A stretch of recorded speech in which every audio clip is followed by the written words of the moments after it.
Yes, good morning everyone. Revision lecture को continue करते हैं और आज जो चैप्टर रिवाइज करेंगे वो है joint product and by product. छोटा सा चैप्टर है, वेटेज रखता है 5 मार्क्स का। ठीक, वेटेज रखता है 5 मार्क्स का। कभी कभी ये चैप्टर स्किप भी हो सकता है, जरूरी नहीं रेगुलरली हर एक अटेम्प्ट में आए।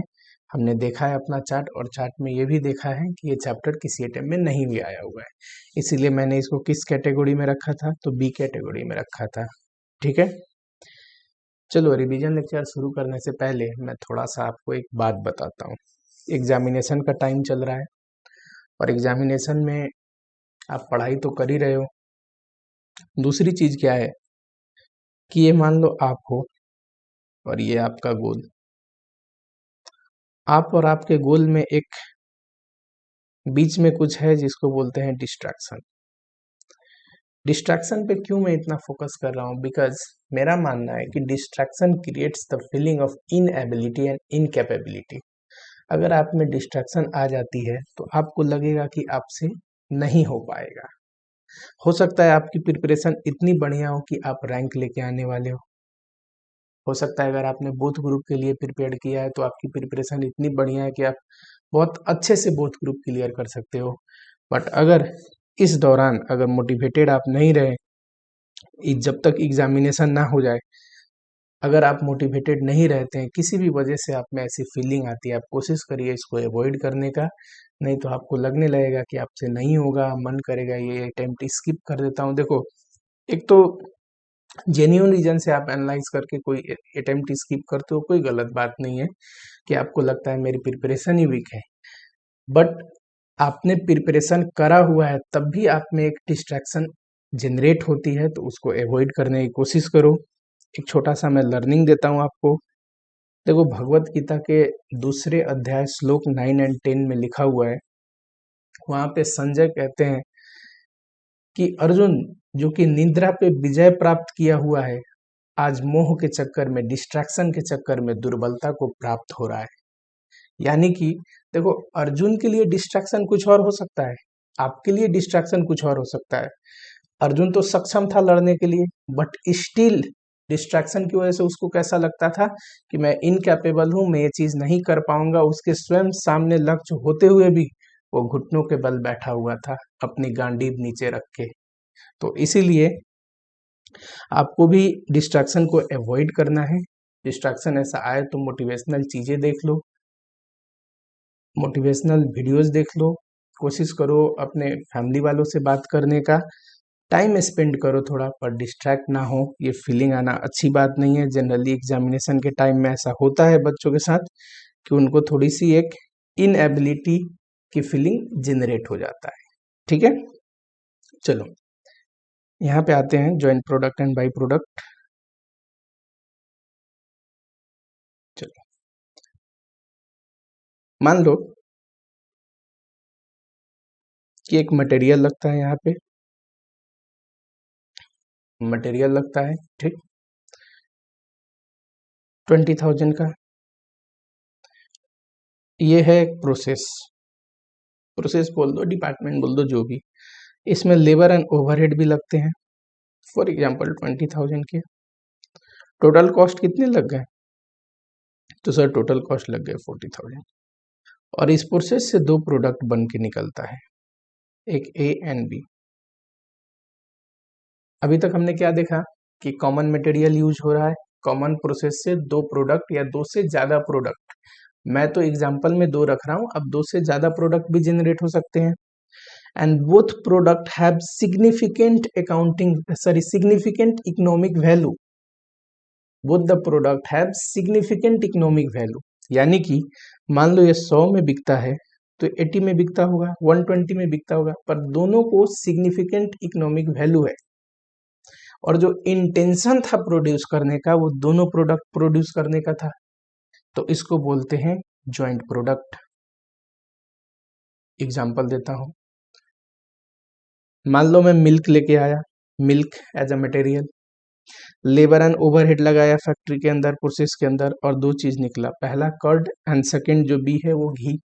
मिल्क से तो बहुत चीज बन सकता है।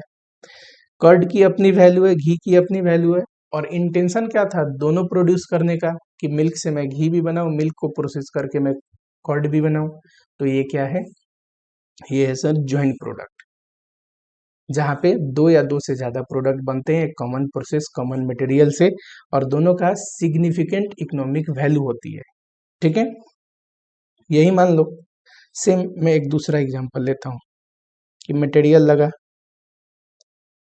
यहाँ पे सर लेबर एंड ओवरहेड भी लगा, दो प्रोडक्ट बने एम एंड एन।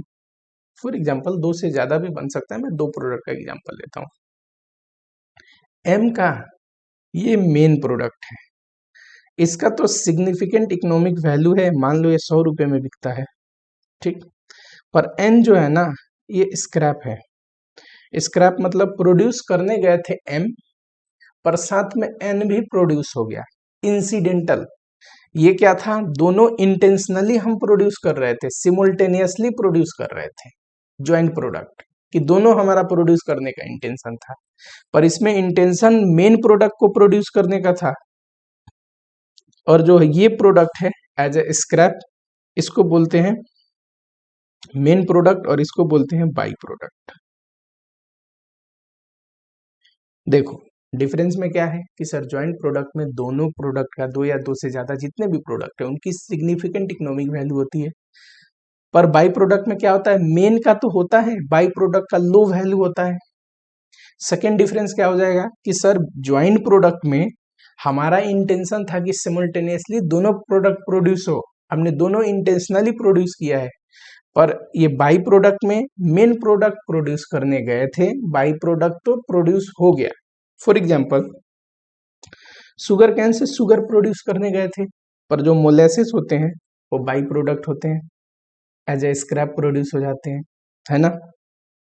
मिल्क से मान लो मेन प्रोडक्ट कुछ और बना रहे हो, ठीक, और एक बटर मिल्क जो होता है ना जो सस्ते में बिकता है, बटर मिल्क प्रोड्यूस हो गया बाई प्रोडक्ट। ठीक, तो बाई प्रोडक्ट और मेन ज्वाइंट प्रोडक्ट का ये है थोड़ा सा डिफरेंस। ट्रीटमेंट देखेंगे ज्वाइंट प्रोडक्ट का भी और बाई प्रोडक्ट का भी। देखो ये जो टोटल कॉस्ट है ना 40,000, ये तो ज्वाइंट कॉस्ट है दोनों ए एंड बी का। नीचे बाई प्रोडक्ट को थोड़ा मिटो देते हैं, मुझे डिफरेंस समझाना था इसलिए मैंने दोनों लिख दिया था। अब आते हैं ज्वाइंट प्रोडक्ट पे। ये जो टोटल कॉस्ट है 40,000, ये क्या चीज है सर, ए और बी दोनों खर्चा है दोनों का, तो ए और बी में एपोर्शन करना पड़ेगा कि नहीं, इसको बोलते हैं ज्वाइंट कॉस्ट। अब मैं इसको टोटल कॉस्ट ना लिख के क्या लिखूं सर, ज्वाइंट कॉस्ट। इसको एपोर्शन करना पड़ेगा ए और बी में, यही हम पढ़ेंगे इस चैप्टर में कि अगर ज्वाइंट कॉस्ट दिया हो तो ज्वाइंट कॉस्ट को एपोर्शन कैसे करते हैं। वैसे ही बाई प्रोडक्ट में भी पढ़ेंगे कि एक मेन प्रोडक्ट बन रहा है और बाई प्रोडक्ट बन रहा है और ज्वाइंट कॉस्ट है, दोनों का कंबाइंड कॉस्ट है, उसी कॉस्ट में दोनों प्रोडक्ट जनरेट हुए हैं, तो दोनों में कैसे बांटेंगे। ठीक, चलो अभी फिलहाल हम एग्जांपल लेते हैं ज्वाइंट प्रोडक्ट का, इसको मिटोते हैं और थोड़ा और दूसरा इसी एग्जांपल को एक्सटेंड करते हैं। ये था प्रोसेस, सर यहाँ मटेरियल लगा 40,000 का, 20,000 का, लेबर एंड ओवरहेड भी ले लो 20,000 का, टोटल ज्वाइंट का सर 40,000। प्रोडक्ट बन के निकलते हैं दो, ए एंड बी। मान लो ए बनता है 100 यूनिट्स, बी बनता है सर 150 यूनिट्स, है कि नहीं। मान लो ये मटेरियल क्या है, क्रूड ऑयल, ए और बी क्या है, एक डीजल दूसरा पेट्रोल। कोई भी कॉमन मटेरियल से दो या दो से ज्यादा प्रोडक्ट बनते हैं और दोनों का सिग्निफिकेंट इकोनॉमिक वैल्यू है, दोनों हमने इंटेंशनली सिमुल्टेनियसली प्रोड्यूस किया है। ऐसा नहीं कि प्रोड्यूस करने गए थे एक एज अ मेन प्रोडक्ट और दूसरा बाई प्रोडक्ट आ गया, इंसिडेंटली आ गया, उसके साथ प्रोड्यूस हो गया एज अ स्क्रैप, है ना। वो क्या होता है बाई प्रोडक्ट। मेन प्रोडक्ट में दोनों हमने इंटेंशनली प्रोड्यूस किया है। यूनिट, इसका मान लो सेल वैल्यू है 300, इसका मान लो 200, कितना आता है सर 30,000, ये भी आता है 30,000। देखो प्रोसेस के बाद जहां ये निकलते हैं ना, ये प्रोसेस के बाद जिस पॉइंट पे ये स्प्लिट हुए दोनों, जिस पॉइंट पे दो अलग अलग प्रोडक्ट बने, उसको बोलते हैं split of point. Split of point. Split होने के बाद जैसे ही इनका ये सेल वैल्यू पता होगा कि कितने में, अभी निकलते ही दो प्रोडक्ट स्प्लिट हुए, अब कितने में इनको इसी स्टेज पे बेचा जा सकता है, इसको बोलते हैं sale value at split off. मुश्किल टर्म तो नहीं लग रहा मुझे, मुश्किल टर्म तो नहीं लग रहा मुझे। स्प्लिट अप पॉइंट जहां से दोनों प्रोडक्ट अलग हुए, अलग होते ही उनका जो भी सेल वैल्यू है उसको बोलते हैं sale value of split up.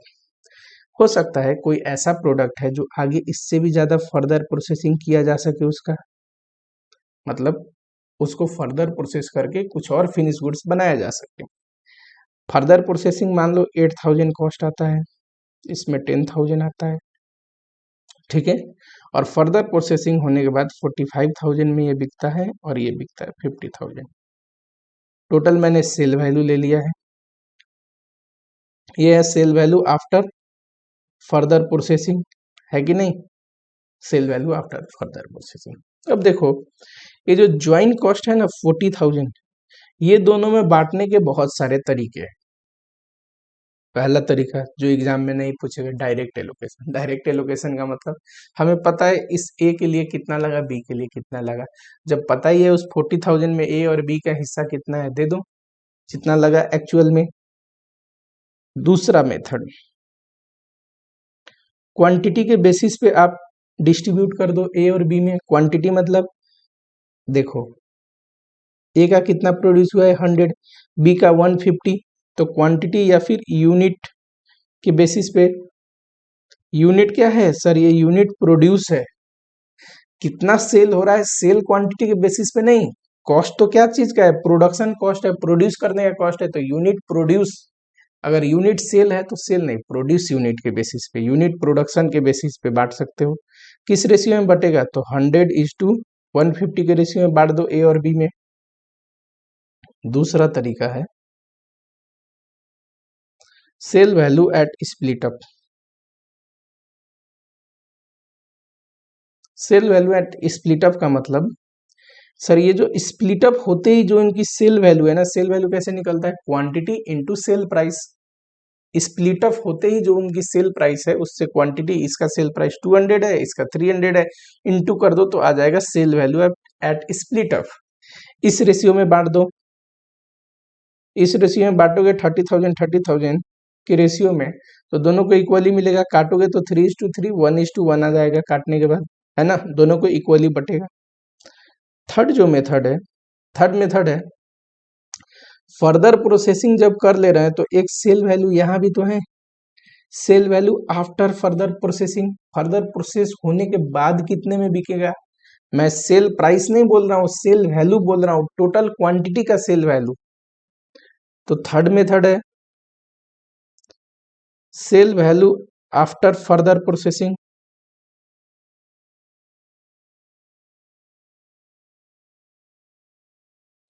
अगर इस 40,000 को अब बांटना हो, इस 40,000 जो ज्वाइंट कॉस्ट हो आफ्टर फर्दर प्रोसेसिंग का सेल वैल्यू में बांटना हो, तो ये रहा ना 45,000 50,000, तो इसी रेशियो में बांटेंगे उसको।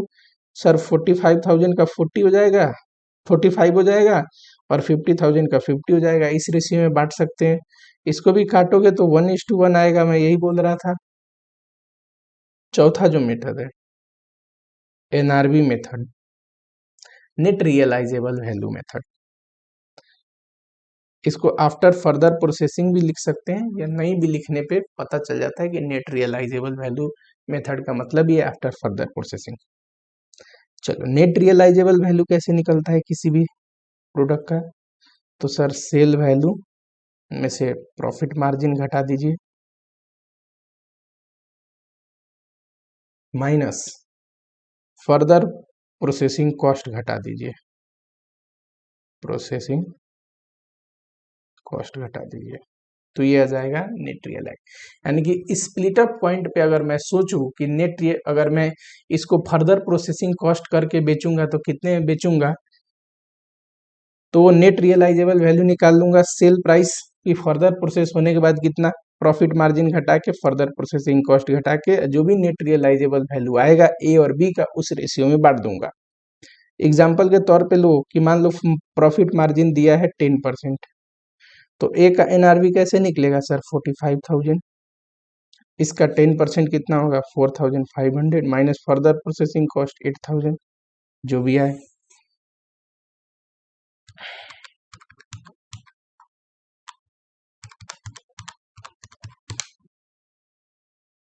$32,500 एक बार और देख लेना। बी का चलो 50,000, 10% profit margin 5,000, further processing cost 10,000, 35,000। इस रेशियो में बांटोगे और रेशियो क्या हो जाएगा बांटने का? ए एंड बी में वो 40,000 जो कॉस्ट है, 32,500 इज टू 35,000। ठीक है, चलो 4 मेथड हमने देख लिया। पांचवा जो मेथड है दैट इज रिवर्स कॉस्ट। चलिए उससे पहले एक और दूसरा मेथड देखते हैं।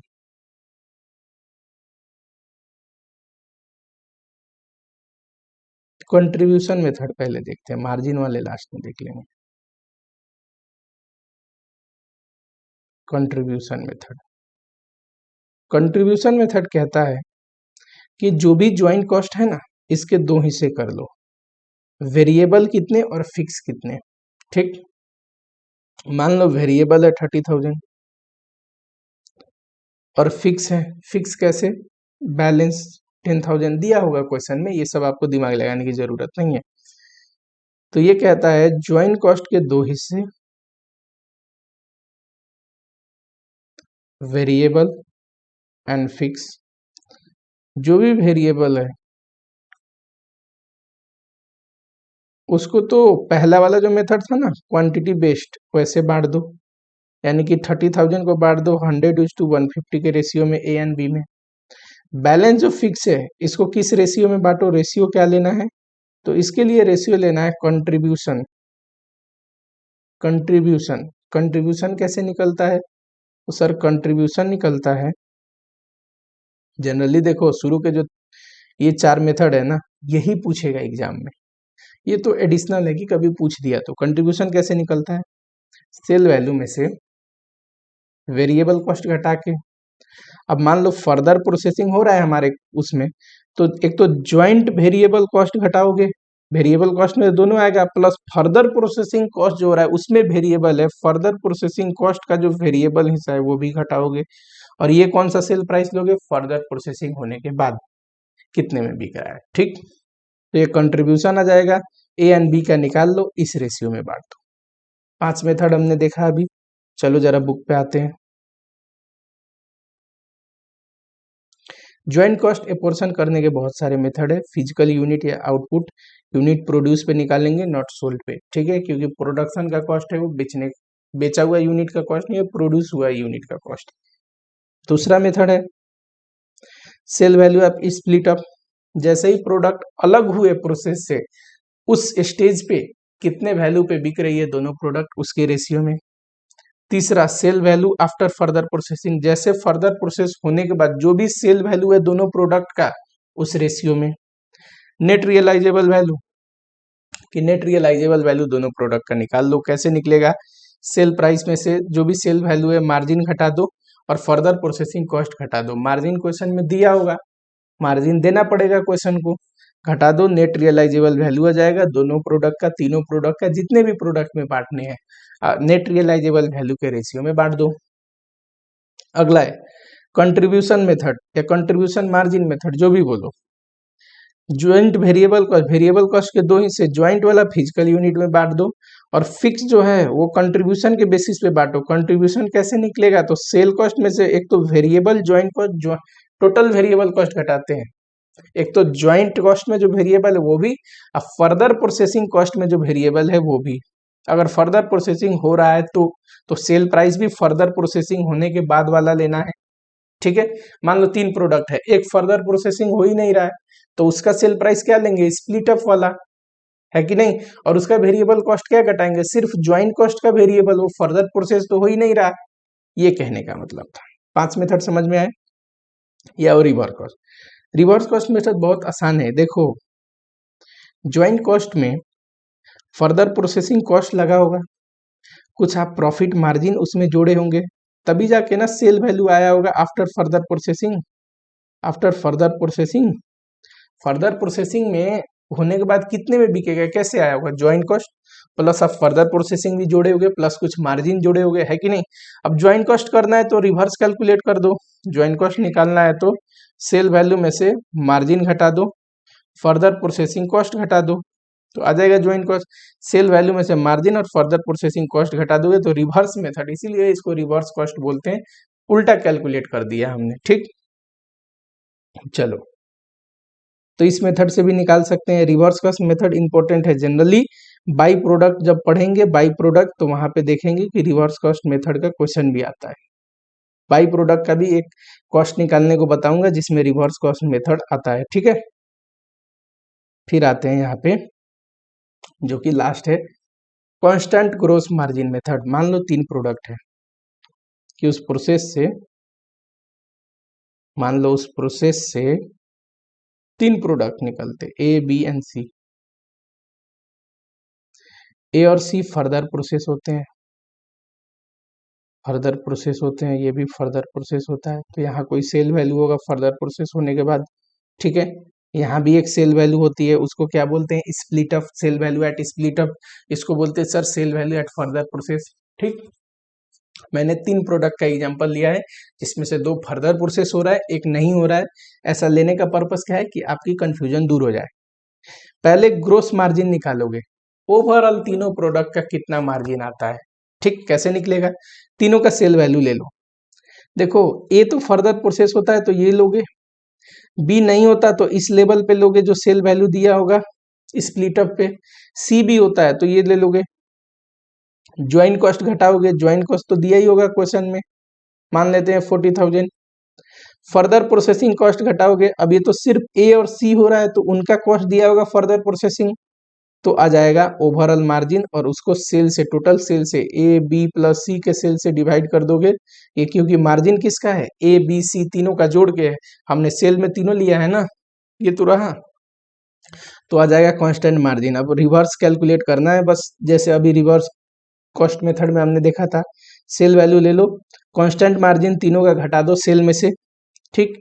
फर्दर प्रोसेसिंग कॉस्ट घटा दो, अब बी का था नहीं कुछ तो बी में कुछ नहीं जाएगा, ए और सी का जो भी है उसमें डाल दो, उसके बाद जो आएगा ये रिवर्स कॉस्ट, यही है ज्वाइंट कॉस्ट का हिस्सा। अभी देखे ना रिवर्स कॉस्ट के मेथड में कैसे निकलता है, सेल में से मार्जिन और फर्दर प्रोसेसिंग कॉस्ट घटा देते हो, जो भी रिवर्स कॉस्ट आता है that is apportionment of joint cost to product, ठीक। अब टोटल कॉस्ट पूछे तो सर बी का तो इतना ही, ज्वाइंट कॉस्ट का हिस्सा जो है यही टोटल कॉस्ट है, बी फर्दर प्रोसेस नहीं होता। ए का सर ज्वाइंट कॉस्ट का हिस्सा आ गया, फर्दर प्रोसेसिंग कॉस्ट जोड़ दो तो टोटल कॉस्ट आ जाएगा, तो यानी कि ज्वाइंट कॉस्ट में फर्दर प्रोसेसिंग कॉस्ट जोड़ दोगे तो टोटल कॉस्ट आ जाएगा। बी का कुछ फर्दर प्रोसेसिंग हो नहीं रहा था, ए और सी का हो रहा था तो मैंने जोड़ दिया। सिंपल मेथड है, फॉर्मेट बस याद कर लो, कोई ऐसी मुश्किल चीज नहीं है, वेरी इजी। चलो समझ में आया सारे मेथड। क्वेश्चन देखें, क्वेश्चन देखें, क्वेश्चन पे आते हैं।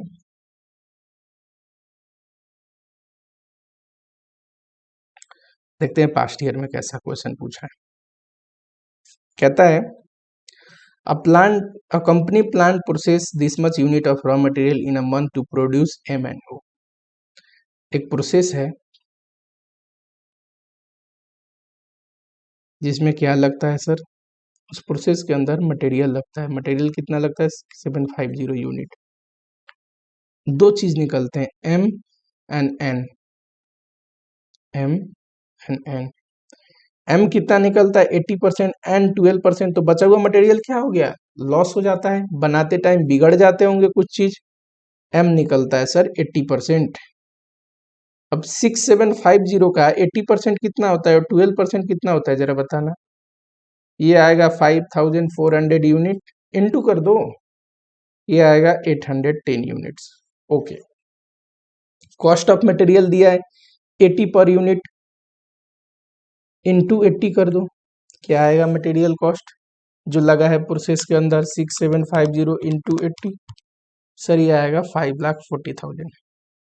एक प्रोसेस में मटेरियल लगा 540 का 2 प्रोडक्ट बने, एक 80% बना तो मैंने उतना यूनिट निकाल लिया, दूसरा 12% और कुछ 8% जो यूनिट है वो लॉस हो गए। मटेरियल का रेट दिया था, इनटू किया तो मटेरियल का कॉस्ट आ गया कि उस प्रोसेस में रॉ मटेरियल कितने कॉस्ट का लगा होगा। कहता है प्रोसेसिंग कॉस्ट, जो कि मैं बार बार आपको पढ़ा रहा था, लेबर एंड ओवरहेड। कोई भी प्रोडक्ट बनने के लिए सिर्फ रॉ मटेरियल लगता है क्या? नहीं, लेबर भी लगेगा, लेबर काम करेगा उसके, और ओवरहेड के भी खर्चे लगेंगे। इसको प्रोसेसिंग कॉस्ट भी आप बोल सकते हो। तो प्रोसेसिंग कॉस्ट दिया है कितना sir? 225, out of which labour is 66%। कह रहा है ये 225 है ना, इसमें दो हिस्से है, एक तो लेबर वाला जो कि 66% है। 66 कितना होता है? 225 का 0.66, 148,500। तो जो बैलेंस है ना अदर कॉस्ट जो कि जनरली ओवरहेड ही होगा, वो कितना हो गया? तो सर ये हो गया 76,500। ठीक, टोटल ज्वाइंट कॉस्ट बोलूंगा, बताओ तो तुम क्या बोलोगे? सर मटेरियल है इसमें 5,40,000 का, लेबर है 148 का, अभी निकाले है ना। सर अदर कुछ कॉस्ट है, processing cost, other processing cost 78,500 का, टोटल कर दोगे सर तो ये आ जाएगा 7,65,000। ये जो ज्वाइंट कॉस्ट है, ये जो ज्वाइंट कॉस्ट है 7,65,000, ये किस पे बटेगा? तो सर यही तो बांटने का सीख रहे हैं, एम एंड ओ पे कैसे बटेगा। मैंने कितने मेथड सिखाया सर? आपने बहुत मेथड सिखाया, जिसमें से इंपॉर्टेंट बोला कि यूनिट के बेसिस पे, sale value at split up, निकलते ही जो प्रोडक्ट अलग होते हैं उस पॉइंट पे सेल वैल्यू क्या है, sale value after further processing, एक नेट रियलाइजेबल वैल्यू मेथड होता है। चार तो आपको रखने ही रखने हैं इंपॉर्टेंट याद। मैंने बोला रिवर्स कॉस्ट जो मेथड होता है वो थोड़ा ध्यान में रखना कि रिवर्स कॉस्ट कैसे निकलता है। सेल में से margin of further processing cost घटा दोगे तो, क्योंकि जो बाई प्रोडक्ट का क्वेश्चन है जो आगे पढ़ेंगे बाई प्रोडक्ट, उसमें रिवर्स कॉस्ट मेथड से बहुत बार पूछता है। चलो यहाँ पे बोला है कि बांटते टाइम क्या करना है, labour is charge to M and O in the ratio of this much. Total इसको नहीं, इसमें से मैं एक बता देता हूं कि लेबर को कैसे बांटना इस रेशियो में।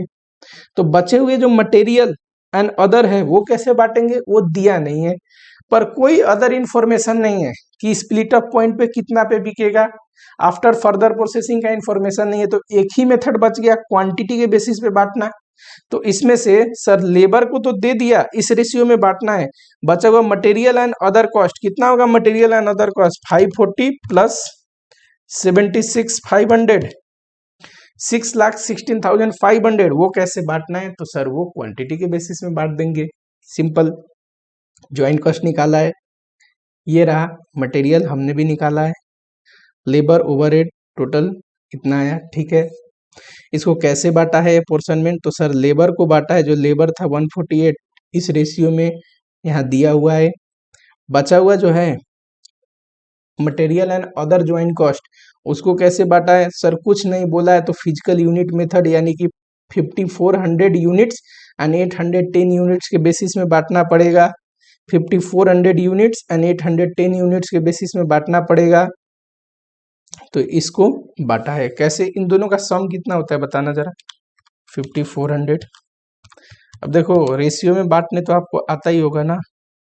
ये टोटल है, ये टोटल ऑफ रेशियो, तो this divide by total of ratio into A का कितना है, वैसे ही टोटल को टोटल रेशियो से डिवाइड कर दो और बी का कितना है, ठीक है। चलो आसान था क्वेश्चन, 5 मार्क्स में पूछा था।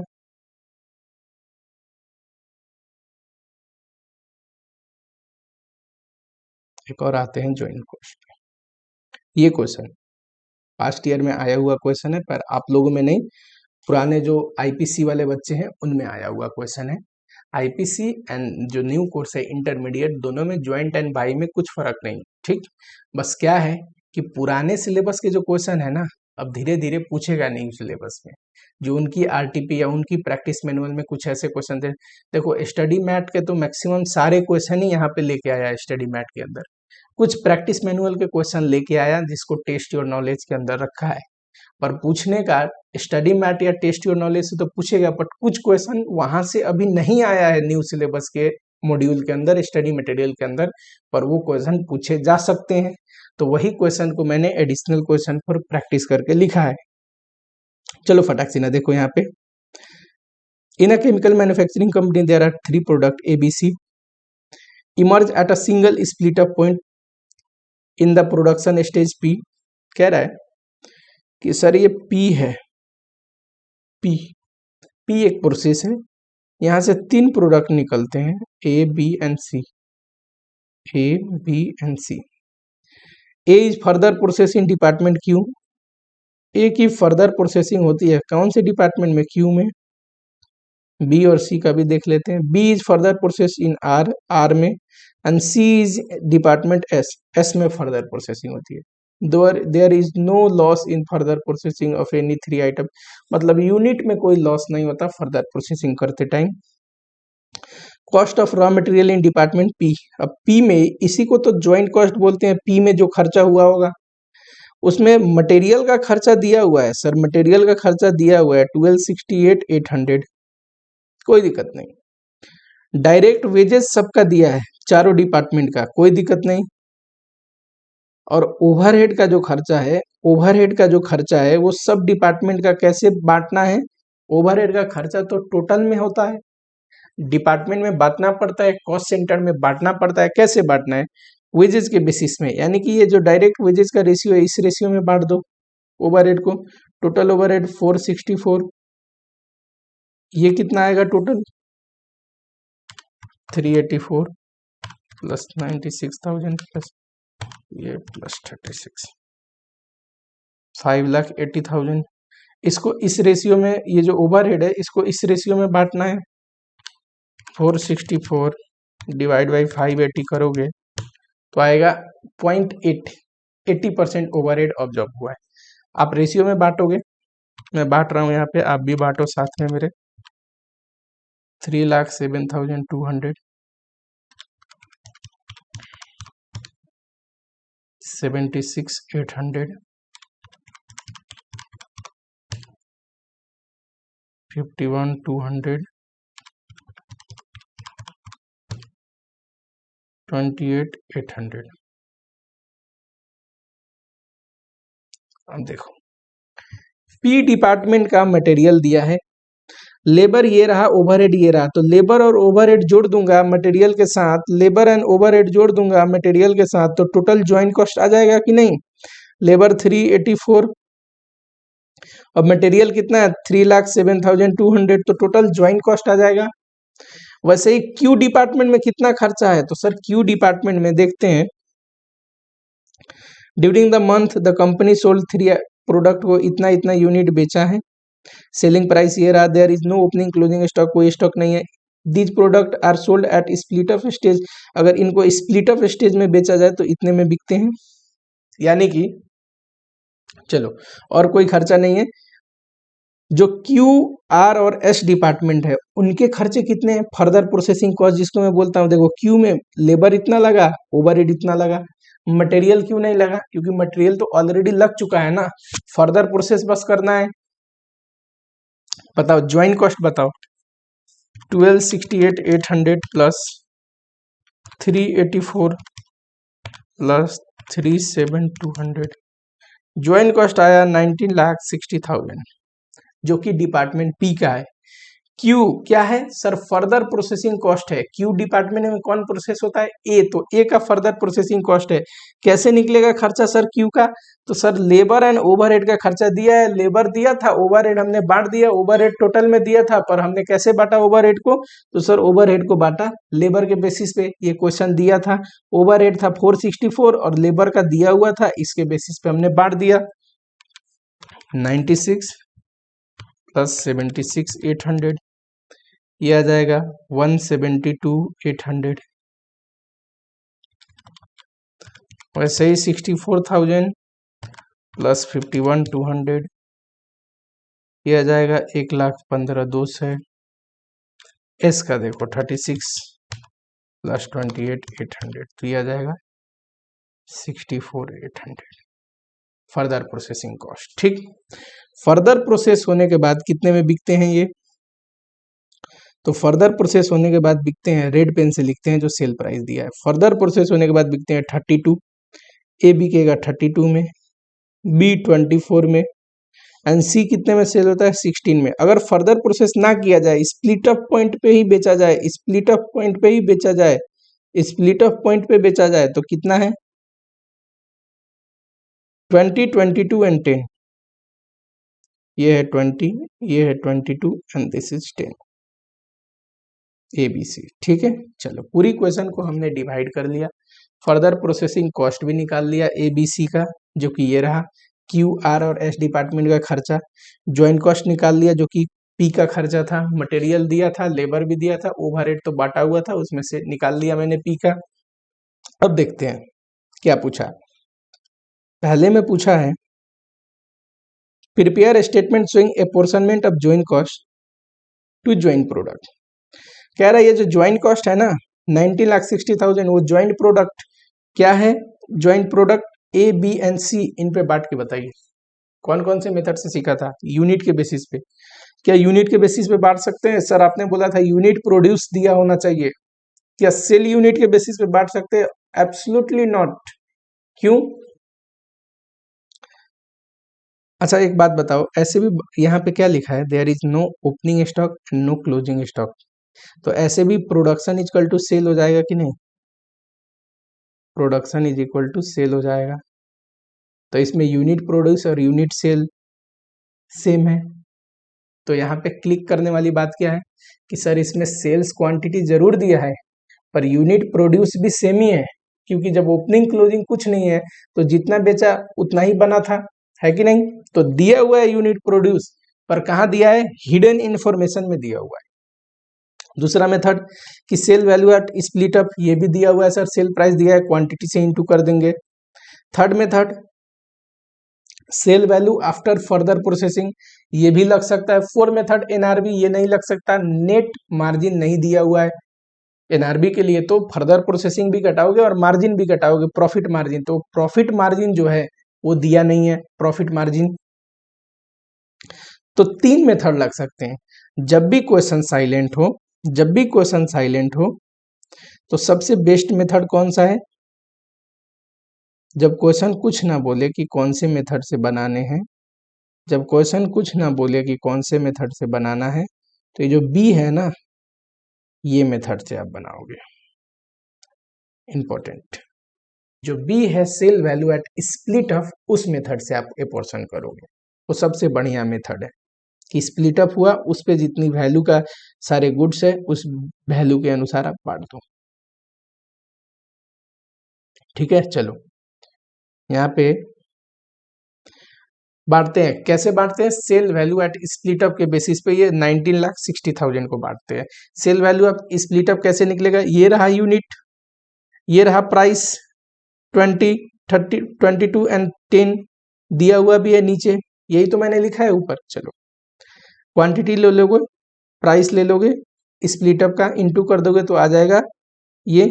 इस तीनों रेशियो में बांटना है 19,60,000 को। अब सिंस ये सेल वैल्यू भी 1960 है, 19,60,000, और बांटना भी 19,60,000 है, तो बांटोगे तो उसी एग्जैक्टली सेम ही अमाउंट बटेगा। आप वैसे बांट लेना, नहीं तो आप टोटल करोगे तो आपको क्लिक करनी चाहिए कि इनका सेल का भी टोटल 1960 है और बांटना भी 1960 है, तो सेम ही अमाउंट आएगा ना बांटने के बाद। इस रेशियो में बांट लिया हमने। Present the statement showing profit product wise and total profit for the month under the reference as per the current processing policy. कह रहा है कि आप प्रॉफिट निकालिए, जो करेंट में कंपनी फॉलो करता है ना कि प्रोसेस करके बेचता है, उसको कंसीडर करके आप प्रॉफिट निकालिए, कोई दिक्कत नहीं है।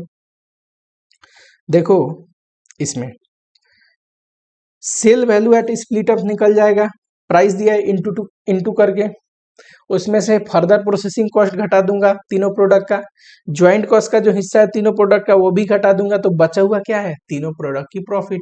सिंपल, यही तो करना है। क्वांटिटी लिया, sale price after further processing लिया, इंटू किया, तो ये क्या आ गया? Sale value after further processing. इसमें से एक तो ज्वाइंट कॉस्ट घटा दिया, कहाँ से आया सर ये ज्वाइंट कॉस्ट? क्वेश्चन नंबर 1 में ए पोर्शन किया है ना हमने ज्वाइंट कॉस्ट ए बी का, वही है। Further processing cost, further processing cost ये कहाँ से आया? तो sir further processing cost Q R और एस डिपार्टमेंट का कॉस्ट है, ये हमने निकाल लिया है ऊपर। लेबर प्लस ओवरहेड जोड़ के, लेबर दिया था, ओवरहेड एक पोर्शन हमने किया था लेबर के बेसिस पे। देखो यहाँ पे लेबर प्लस ओवरहेड जोड़ के, ये क्यू का, ये आर का और ये एस का खर्चा है, ये मैंने यहाँ ऐड करके भी लिखा है, यही यहाँ पे लेना है आपको। और आ जाएगा ये कॉस्ट प्लस ये कॉस्ट, टोटल कॉस्ट, इसको इससे घटा दोगे तो आ जाएगा प्रॉफिट। अब देखो थर्ड कोई पॉइंट है, ये ज्यादा बढ़िया है। What processing decision should have been taken to improve the profitability of a company, कि क्या कंपनी को क्या डिसीजन लेनी चाहिए प्रोसेसिंग से रिगार्डिंग, प्रोसेसिंग करनी चाहिए नहीं करनी चाहिए प्रॉफिट बढ़ाने के लिए। देखो ए को तो ये तो प्रॉफिट दे रहा है प्रोसेसिंग करने के बाद, बी भी प्रॉफिट दे रहा है, बट जो सी है वो लॉस दे रहा है प्रोसेसिंग करने के बाद। सी क्या दे रहा है? लॉस दे रहा है प्रोसेसिंग करने के बाद। तो हमें क्या करनी चाहिए? हमें लिखनी चाहिए कि ए और बी को तो ठीक है प्रोसेस कर रहे हैं, सी को हमें क्या करनी चाहिए? प्रोसेस नहीं कर, सॉरी बी, ए और सी प्रोसेस करनी चाहिए, बी जो कि लॉस हो रहा है उसको प्रोसेस नहीं करना चाहिए, है कि नहीं? बी को प्रोसेस नहीं करना चाहिए, नहीं करेंगे तो अच्छा, नहीं करेंगे तो प्रॉफिट कैसे निकलेगा बी का? Sale value at split off minus joint cost. अब sale value at split off और ज्वाइंट कॉस्ट सेम ही है तो जीरो आएगा, यानी कि कोई प्रॉफिट है लॉस नहीं आएगा, ये लॉस हट सकता है। तब कितना प्रॉफिट आएगा? ए का टोटल बी का टोटल, ये लॉस मिनिमाइज हो जाएगा तो ज्यादा प्रॉफिट आएगा। फोर्थ नंबर में वही बोला है, कितना टोटल प्रॉफिट में इंक्रीज होगा रिकमेंड करने से? ए तो उतना ही कमाएगा, सी भी उतना ही कमाएगा, बी का जो लॉस था वो अवॉइड हो सकता है फर्दर प्रोसेसिंग ना करे तो, और टोटल प्रॉफिट इतना हो जाएगा। ठीक, यहाँ पे हमने बी, ए और सी को क्यों नहीं चेक किया कि फर्दर प्रोसेसिंग से पहले जो स्प्लिट अप पॉइंट है, स्प्लिट अप पॉइंट पे नॉर्मल अगर ये क्वेश्चन ऐसा नहीं होता, इस क्वेश्चन में क्या है, स्प्लिट अप का सेल और स्प्लिट अप का कॉस्ट, ज्वाइंट कॉस्ट सेम है, तो हम क्या करते हैं, स्प्लिट अप पॉइंट पे प्रॉफिट निकालते, सेल वैल्यू करते ए बी सी तीनों का, और उसमें से ज्वाइंट कॉस्ट घटाते, जो भी आता ना प्रॉफिट उसको चेक करते इस प्रॉफिट से।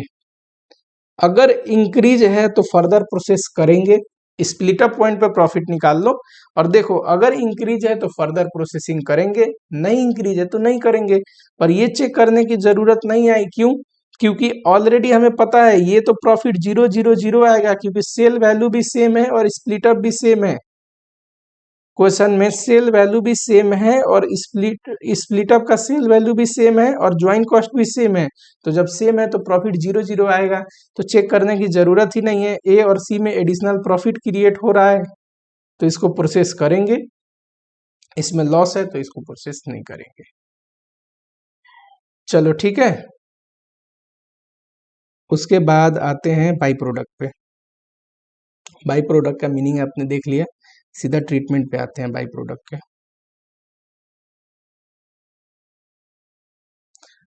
बाई प्रोडक्ट का है तो बाई प्रोडक्ट के देखेंगे, बाई प्रोडक्ट, ताकि बाई प्रोडक्ट फर्दर प्रोसेसिंग हो रही है,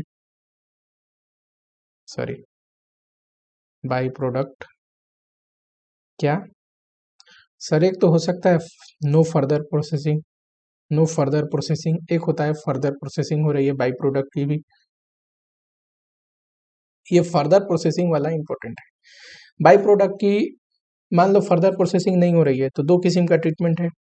एक, जो भी सेल वैल्यू है बाई प्रोडक्ट का, जो भी सेल वैल्यू है बाई प्रोडक्ट का, मान लो यहाँ पे एक प्रोसेस में आता है 40,000 खर्च होता है, ज्वाइंट कॉस्ट दो निकलते हैं, एक एम और एक एन, ये क्या है? तो सर ये बाई प्रोडक्ट है, प्रोडक्ट है, और इसका सेल वैल्यू दिया है 1000 यूनिट आया है, 1 रुपये के हिसाब से 1000 रुपीज, ठीक, और एम का जो भी हो। हमें क्या सीखना है? कि सर 40,000 को कैसे बाई प्रोडक्ट और मेन प्रोडक्ट में बांटना है। मैं बोल रहा हूँ फर्दर प्रोसेसिंग अगर बाई प्रोडक्ट की नहीं हो रही है तो दो किस्म से ट्रीटमेंट कर सकते हैं। पहला, सर एक काम करते हैं, जो ये सेल वैल्यू है बाई प्रोडक्ट का, इसको कॉस्टिंग पीएल में क्रेडिट कर देते हैं, कॉस्टिंग पीएल में क्रेडिट कर देते हैं, और ये 40,000 टोटल एम का कॉस्ट मान लेते हैं, जो भी 40,000 ज्वाइंट कॉस्ट है वो एम को दे देते हैं। सेकेंड मेथड क्या है कि ये जो 1,000 है सेल वैल्यू, जो स्क्रैप वैल्यू है बाई प्रोडक्ट का, उसको कॉस्ट में से रिड्यूस कर दो, जो भी है ज्वाइंट कॉस्ट में से, जो 39,000 है वो एम को दे देते हैं। अगर एम नहीं, दो प्रोडक्ट होता ए एम एन एन, ए भी मेन प्रोडक्ट होता है, ये भी मेन प्रोडक्ट, ये बाई प्रोडक्ट, तो 39,000 एम और ए पे बांटो, ए और एम पे बांटो। कैसे? जैसे ज्वाइंट कॉस्ट बांटते थे, ज्वाइंट प्रोडक्ट में जैसे ज्वाइंट कॉस्ट बांटते थे, है कि नहीं। तो फर्दर प्रोसेसिंग नहीं हो रही तो दो किस्म का ट्रीटमेंट होती है। पहला, इनकम अप्रोच जिसको बोलते हैं कि जो भी सेल वैल्यू है कॉस्टिंग पीएल में भेज दो, और जो भी ज्वाइंट कॉस्ट है वो मेन प्रोडक्ट को दे दो। हमारे केस में था मेन प्रोडक्ट एम और बाई प्रोडक्ट था एन, और 40,000 था, ठीक। 40,000 इसको दे दो, और इसका जो 1,000 रुपीज है वो क्या करो, कॉस्टिंग पीएल में। दूसरा, नॉर्मल लॉस अप्रोच कहता है कि ये जो रिकवरी है इसमें से घटा दो, जो भी 39,000 है वो क्या हो जाएगा, तो वो हो जाएगा एम का कॉस्ट। फर्दर प्रोसेसिंग अगर होती है तो ज्वाइंट प्रोडक्ट जो है ना, सॉरी बाई प्रोडक्ट जो है ना, उसकी रिवर्स कॉस्ट निकाल लो।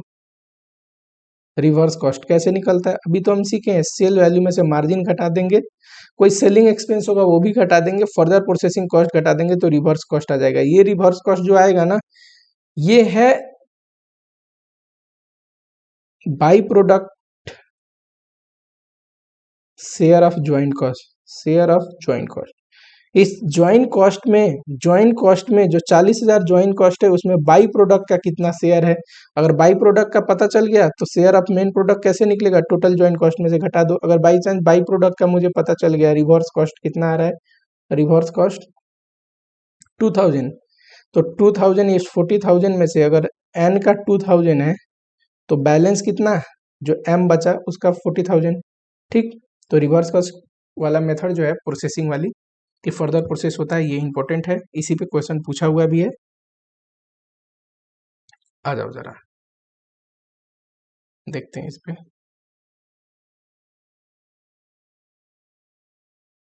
या A factory is engaged in production of chemical box in course of manufacturing क्रोमेक्स। देखो केमिकल बोमेक्स, क्रोमेक्स बनाते हैं। A factory is engage in a production of chemical बोमेक्स बनाते हैं, बोमेक्स हमारा मेन प्रोडक्ट है। In the course of manufacturing byproduct कोमेक्स, और कोमेक्स खुद ही बन जाता है, तो ये क्या है, मेन प्रोडक्ट, ये क्या है, बाई प्रोडक्ट, ठीक है। Which is later further process, और इसकी होती है फर्दर प्रोसेसिंग होती है तो रिवर्स कॉस्ट कैलकुलेट करेंगे, टोटल ज्वाइंट कॉस्ट में से इसका रिवर्स कॉस्ट घटा देंगे तो जो बचेगा वो क्या हो जाएगा, बोमेक्स का जो मेन प्रोडक्ट है उसका ज्वाइंट कॉस्ट, ठीक है। ये देखो ज्वाइंट कॉस्ट दिया है, मटेरियल लेबर ओवरहेड जोड़ के कितना आएगा, 1,80,000। फर्दर प्रोसेसिंग दोनों होती है, तो फर्दर प्रोसेसिंग का खर्चा दिया हुआ है, इसका कितना है, तो इसका है सर 36, इसका फर्दर प्रोसेसिंग कितना है, तो इसका है 28। फर्दर प्रोसेसिंग होने के बाद कितने बिकेगा दिया है, प्रॉफिट दिया है, यूनिट दिया है। चलो रिवर्स कॉस्ट कैलकुलेट करके बताओ, रिवर्स कॉस्ट ज्वाइंट कॉस्ट का, क्रोमेक्स का रिवर्स कॉस्ट कैसे कैलकुलेट होगा, सेल वैल्यू ले लेंगे, क्वांटिटी इनटू सेल प्राइस, उसमें फर्दर प्रोसेसिंग कॉस्ट घटाते हैं, ये रहा ना फर्दर प्रोसेसिंग कॉस्ट, तीनों दिया है, तीनों को जोड़ दोगे 28 आएगा। कुछ प्रॉफिट है वो भी घटाते हैं, प्रॉफिट कितना है, 5 रुपीज है, इंटू कर दोगे, अगर सेलिंग एक्सपेंस होता है वो भी घटाते हैं, 42,000 आया। अब 1,80,000 में से 42,000 जो है बाई प्रोडक्ट का कॉस्ट है, तो बैलेंस जो बच गया, बैलेंस कितना बच गया, तो बैलेंस बच गया सर 1,38,000। 1,38,000 जो है ये क्या है, ज्वाइंट कॉस्ट का हिस्सा बोमेक्स के लिए, ठीक। दूसरे में पूछता है प्रोडक्ट वाइज प्रॉफिटेबिलिटी बताइए, कोई दिक्कत नहीं है, सेल ले लो दोनों का, कैसे, ये रहा सेल वैल्यू दिया हुआ है और क्वांटिटी दिया हुआ है, इसका भी सेल वैल्यू ले लिया दोनों को, शेयर ऑफ ज्वाइंट कॉस्ट ये रहा ना अभी निकाला, इसका 42 और इसका बैलेंस वाला 138। फर्दर प्रोसेसिंग कॉस्ट इसका 28 दिया है और इसका ये रहा 36, तीनों जोड़ के घटा दोगे आ जाएगा प्रॉफिटेबिलिटी। ठीक है, चलो सिंपल सा है। फर्दर प्रोसेसिंग होती है कि नहीं होती है? अगर फर्दर प्रोसेसिंग होती है तो क्या होगा, रिवर्स कॉस्ट कैलकुलेट करके बैलेंस जो कॉस्ट होगा मेन प्रोडक्ट में बांट देंगे। मेन प्रोडक्ट 2 या 2 से ज्यादा है तो कैसे, जैसे ज्वाइंट कॉस्ट में बांटते थे। ठीक, और फर्दर प्रोसेसिंग नहीं होती तो नॉर्मल लॉस अप्रोच या इनकम अप्रोच। एक में तो इनकम अप्रोच में पूरी कॉस्टिंग पीएल में भेज दो जो भी रिकवरी है, और जो भी कॉस्ट है वो मेन प्रोडक्ट में बांट दो।